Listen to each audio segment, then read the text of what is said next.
Unsa kuno ang proseso sa pagkuha sa similya sa barako? Mao gyud ni isa sa mga pangutana sa ato mga followers sa atong video nga atong i-upload. Ug kanito bago nato ni base ra po ni sa atong personal nga experience. Ang una gyud natong i-consider no ang ato ang butakal. Kinahanglan na train na gyud daan katong butakal nato nga gikuhaan natong similya. Ug base sa akong experience no nagsugod jud ko og train sa akong butakal upat pa lang ka bulan gikan sa iyahang pagkaanak. Ug pag-train ako ani pinaagi sa pag-ugay-ugay sa iyang pututoy taman sumugawas kini. Nilungtad jud to siya og isa ka bulan na akong gi-maintain kada adlaw buntag hapon. Taman sa naanad na siya og magpagawas na gyud siya ang pututoy nga di na siya masuko. Ug kanang 4 months mao gyud na siya ang pinaka the best nga months nga mag-start ta og training sa ato ang butakal. Kung mag-training gud ta og dako na maglisod na gyud ta sa ilaha kay kasagaran sa mga butakal masuko o mamanghag. Una kung nakay plano nga mo engage og AI business kinahanglan dili jud ka magdali-dali og iagi gyud nimo sa sakto nga proseso. Ug kung during training nimo nga dili gyud magpagawas og pututoy ang imuhang barakuhon, ayaw gyud siya pugsa ug ayaw gyud siya dayon na pagkabarako. Unang diha nga mga stage makapili pa ka sa barakuhon nimo. Ug pili gyud tong na train pag-ayo at the same time maayo og quality ang iyang similya. Kay diha sa maayong similya diha gyud magsugod ang pagpadagan sa ato ang negosyo puhon ang AI services. Ug para sa ako dili gyud ka kinahanglan og magkuha pa og mga high-tech nga mga equipment no para lang gyud ma-test ang quality sa imong similya kay para sa ako sa una nagsugod jud ko sa wala gyud ko mga equipment. Nakapalit lang ko og mga equipment sama sa microscope ug uban pa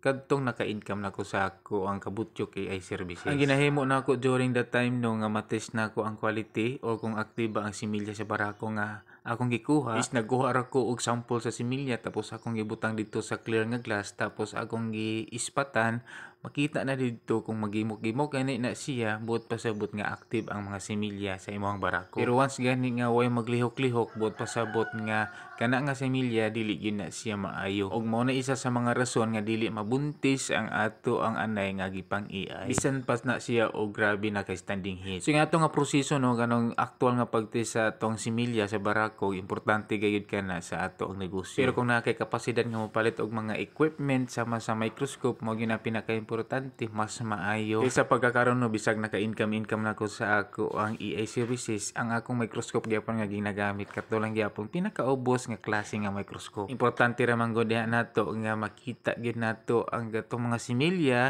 kung active pa ba ni or dili. Sayang gud kaayo nga mapalit og bago whereas magamit pa man tong atong microscope nga atong gipalit sa una. Pero puhon-puhon kung mag-expand gyud ta og ayo sa ato ang AI services pwede gyud ta mag-upgrade sa ato ang equipment sa atong farm. Ug moro to ang naglangkob sa ato ang video karon nga ang first step kung mag-engage ta og AI services is ang pag-select og pag-train sa ato ang mahimong barako puhon. Ug sa next video ang next step na pud ang ato ang i-discuss. Ug moro to. Bye-bye.